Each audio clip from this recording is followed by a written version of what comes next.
Well, hello. You've joined me for a response and conversation video on last Sunday's lectionary text. Last Sunday was the 20th Sunday after Pentecost.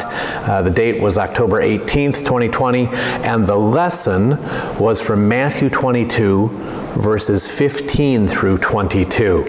So there were a number of responses. We are going to speak very carefully on some of them, and on one of them I'm going to just read word for word what I wrote, which I don't normally do because I don't want there to be misunderstandings. We'll get there. So let's start with the text itself and then try to answer some questions. Then the Pharisees went and plotted to entrap Jesus in what he said. So they sent their disciples to him along with the Herodians, saying, "Teacher, we know that you are sincere and teach the way of God in accordance with truth, and show deference to no one, for you do not regard people with partiality. Tell us then what you think. Is it lawful to pay taxes to the emperor or not?" But Jesus, aware of their malice, said, "Why are you putting me to the test, you hypocrites? Show me the coin used for the tax." And they brought him a denarius. And he said to them, "Whose head is this, and whose title?" They answered, "The emperor's." And he said to them, "Give therefore to the emperor the things that are the emperor's, and to God the things that are God's." And when they heard this, they were amazed, and they left him and went away. This is the gospel of the Lord. Thanks be to God. So one question came in wanting to know about remember the Jews have a prohibition to this day against graven images. It's listed by them as one of the commandments of God, no graven images, and we made some considerable hay with the fact that Jesus' opponents have on their person in the temple this idolatrous image of Caesar and the idolatrous title around it, Son of God, High Priest. And so someone wanted to know, well, what about us? Is there a problem that we have images on our money? Is there a problem there of mixing up what's God's and what's Caesar's? Is there an idolatry problem there? Does it matter that at least we say in God we trust on the money? Unpack.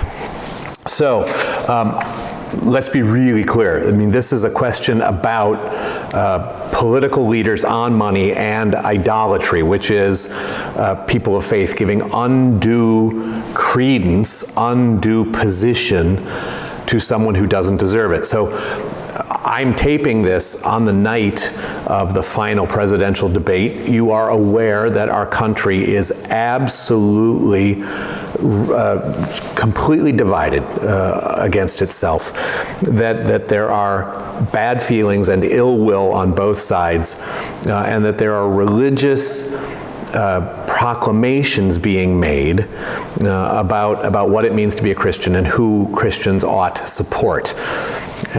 And in that moment, I get asked about, what about political figures on money? Is there an idolatry problem?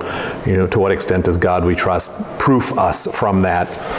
So listen, I'm going to give a religious answer to a religious question that's raised by our custom of putting political images on our currency. I am not telling you how to vote. I am not telling you what God thinks about anyone running for any office, great or small. Got it? Ready? Okay, so let's be clear. For most of our history, we've had a distinctly unworshipful attitude about our presidents. About half of us at any given time think that the current president, whoever he is, and it's been a he up till this point, about half of us think that the current president's an idiot. There have been exceptions, right? There have been apparently some who wanted to make George Washington king, and there have been political zealots for every president, fawners and hangers-on. I know that the fawning circles were particularly large for Kennedy and for Reagan, but they also had their detractors and their haters. It seems now that we're living in sort of a unique moment.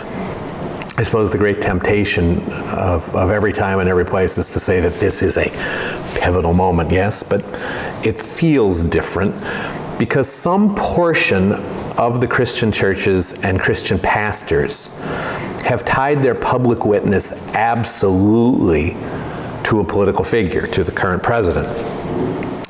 And we hear things like, this is our guy.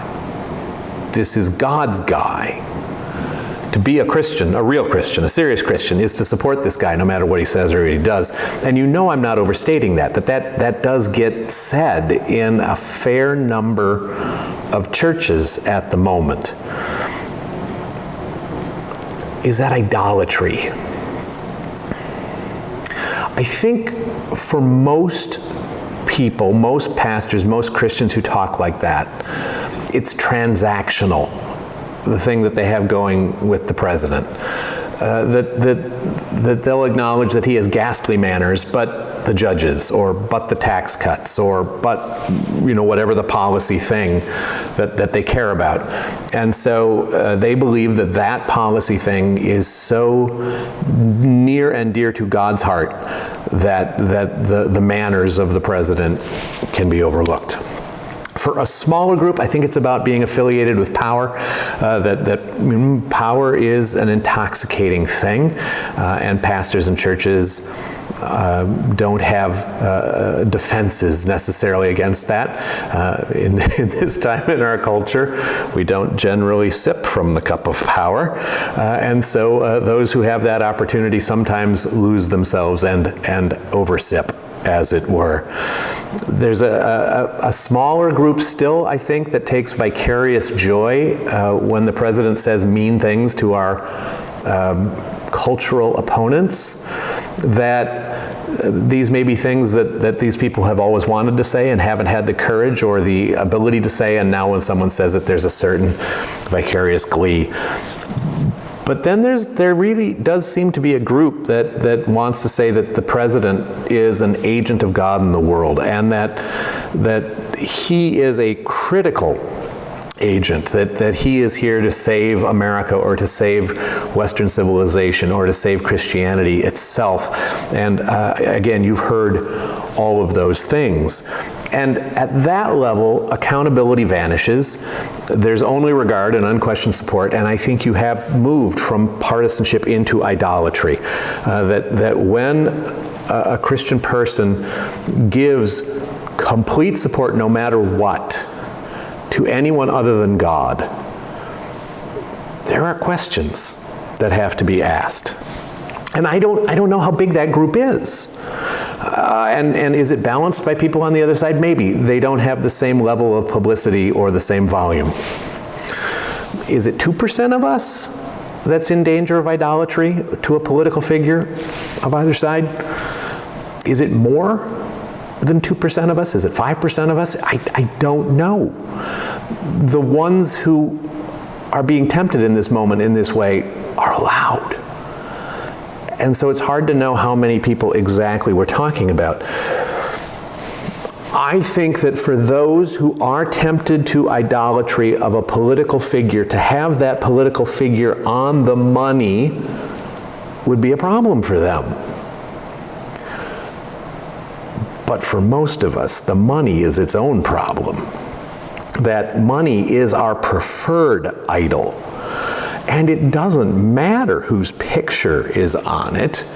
What matters is the security that we feel with the money, or the power that we feel from the money, or the ability to separate ourselves from the needs, or even being aware of the needs of others that the money gives us. The money is the problem, not the image on the money. Again, except for this very, I hope, small group of Christians that have gone too far in their support for a human being, for any leader that's not Jesus. A little test for you: if you think I went political here, you might have a problem there, because I've said nothing political. Right? I haven't attacked my brothers and sisters in faith. I do have a lot to say as a pastor about the sort of public pastoring, the public pronouncements that I've seen over the last year, but this isn't the place for that. This isn't the forum for that. For this moment, I've kept the 8th commandment. I've thought the best of people, even when they baffle or confuse me. I've explained my neighbor's actions in the kindest way possible, and I am confident that you will do the same with me. Let's just be crystal clear and then go back to the money idolatry deal. You should vote for whomever you choose. And you should remember that when you vote, Jesus is there with you in the voting booth. And you should vote as you believe he would have you vote. All of us are going to be accountable for everything we do with the resources and the opportunities that God's given us. I will answer for my vote on the last day. As will you. As will we all. Back to the money part. The money is the temptation, is the idol, is the would-be God. The motto, "In God We Trust," that's the national motto. It was adopted in 1956. It started going on the money in 1957. I don't think that changes anything for anyone, whether or not they are, whether they make money an idol, whether or not they're tempted in that direction. I mean, we have jokes about the national motto, right? You've presumably been in a diner or in a car repair shop where there's a sign that says, "In God We Trust, all others pay cash." You know, this is not, the motto has not protected any of us against idolatry, no matter whose head is on the money. For us Lutherans, remember Luther said that there are 3 conversions that are necessary for a Christian: head, heart, and purse, head, heart, and wallet, and that the wallet is by far the hardest of them. You know, to give God our thought life and our emotional life to be shaped by the promises of God and the commands of God. Those are both difficult hurdles. One will always be more difficult than the other for the individual Christian. But for almost all of us, the 3rd conversion, that everything we have is God's, and that we are stewards of God's resources, and that everything we spend, every dime we spend as God's agent, and that we are to be thinking how God would have us spend that in a world of need. That is desperately hard for us. So we have a different set of struggles than our Jewish neighbors. Again, specifically, is there a problem for us that there's this command in the Old Testament about not having images, and that we have political personages pictured on our currency? It's for us, it's not a problem. We don't have that same command effective in our lives. We believe that command no longer applies, not because we don't take seriously the witness of the Old Testament, not because we aren't moved by the arguments of our Jewish neighbors. We do, both of those are important to us. But we think that when Jesus took on human form, he hallowed humanity, that he took us up into himself, and that there was this beautiful exchange. He became one of us, but he also lifted us up, that now images of all kinds are appropriate, because we are in fact a group of beings that were so precious to God that God took our form and became one with us. And next time you're tempted to despair about humanity, or about your crazy neighbors, or about people being mean to you because you're on the wrong side politically, just remember that we are so precious to God that the second person of the Blessed Trinity bound himself to us forever by joining us and taking our form, and that somewhere in the universe, Jesus lives as a human being this very second. A real guy. He's about 5'2". He's got black curly hair and a black curly beard, and he's got olive skin, and he's got dark eyes, and he loves you. There were, I don't know if I helped at all with that question. If we start talking about, what it means for us religiously that political figures are on the money, it's hard to predict what you're going to get. So I hope that I kept covenant with all of you about what it is and how it is that we speak with one another. All right, so there were other questions, obviously, that came in. There were questions about, this balancing, giving God the things that are God's, giving the emperor the things that are emperors.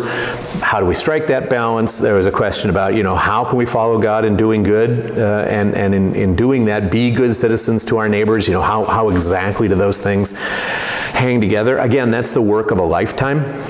But let's just unpack something a little more than we were able to do in the sermon, in the reflection video. When Jesus says, "Give to the emperor the things that are the emperor's," I really wish that we had the video of that moment, the film of that moment, because it's not. It's clear that he's giving us a command for all time, that we're to balance our duties and our responsibilities of the different spheres and callings of our lives. That's not what I'm talking about. But the specific thing, give to the emperor the things of the emperors, there are different ways to hear that. So he's got this coin with this ridiculous title and claim that the one pictured on the coin, the emperor, is both Son of God and High Priest. And Jesus knows he's not, because Jesus knows that he himself is. So Caesar isn't. And is Jesus saying, give this back to Caesar. Let him have his nonsense back. This coin where he makes this demonstrably false claim. Just give the infant back his toy. Or is he saying something along the lines of, give to him what he has coming to him? That someone who has set himself up in this way will surely face judgment and condemnation. Give Caesar what he has coming. It gets very, very interesting to try to think through and wonder what exactly was in Jesus' mind. And that's not something that we can act on decisively. These are thought experiments. But Jesus, he is so smart. And it's never a waste of our time to let ourselves be filled with awe at his presence and at his command. So, big picture, the balancing between give to God, God's stuff, and give to the emperor stuff. God gets our first allegiance, our best obedience, and our highest love. And every other allegiance has to fit into our primary allegiance to God. We're not allowed to say, this is what I believe about politics, about my responsibilities to my country, and then go and find a story or a couple of verses that ratify our political beliefs. We can't decide what it is we believe about family or sexuality or gender or any of those things and then go searching for a word here and a verse there that ratifies our pre-existing beliefs. That's fitting God into our sensibilities. We can't do that with work. That we decide how hard it's reasonable for us to work and how much taxation is reasonable. All the things connected with our lives of industry, and then find a verse or two or a story or two or a piece of the tradition to ratify that. That's all backwards. That's all forbidden. That we're supposed to do our best to hear and to incorporate into ourselves the fullness of Jesus' revelation and use as a guide the fullness of the Christian tradition across time to baptize our hearts and our minds, our intellect and our will, and then, having been transformed, to decide about our political identities, about our intimate lives, and about our productive capacity, and so that it's always supposed to go that way. Of course, we have obligations to our country and to our community and to our employer or our employees, to our families, but God first. Everything else has to be compatible with our sense of God's character, His priorities, and His commands. First, we figure out who God is and what God's calling us to do, what the coming kingdom demands, and then we do here whatever's in keeping with that. We give to God the things that are God's, and we give to the world the things that are the world's. If you're looking for a simpler rule, and goodness sakes, you must be. That was convoluted. St. Augustine said that the rule for life is to love God and to do what you choose. That if you really love God, your decisions in this world are not going to run too far afoul of what God would have you do. And your loyalties to this world will all be in keeping with the fundamental truth of your character that you belong to God. May that be so in my life and in yours. There was someone who wondered how Jesus was able to touch this coin. I did say that there were revolutionary Jews who bled and died rather than touch this denarius with Caesar's image and the blasphemous inscription on it. So, Jesus did a lot of things that seemed contrary to the law. He fought with the Pharisees a lot about, what the Sabbath meant and what the dietary restrictions meant and what the washing restrictions were and all those things. And is this an example of this? That it was not really a big deal to touch the coin, that he, they'd gone off on their own tangent, and he's just shown it's just a coin. I don't think so. We've talked about Ignatian prayer at different points. St. Ignatius of Loyola prescribed for his followers a way of praying that you imagine yourself into Bible stories, and that you go as deep as you can. You try to smell the smells and hear the sounds and feel the breeze and hear the chatter and the conversation. And a number of saints throughout history have used this prayer technique. So St. Francis imagined himself in the stable in Bethlehem, holding the new child and listening to Mary and Joseph talk and smelling the animals and the hay and hearing off in the distance, the angel choirs, the announcing, and then the running feet of the shepherds and their breathless appearance as they see this miracle. St. Ignatius imagined himself leading the donkey on the road to Bethlehem and listening to the conversation between Mary and Joseph and talking with them and asking them questions.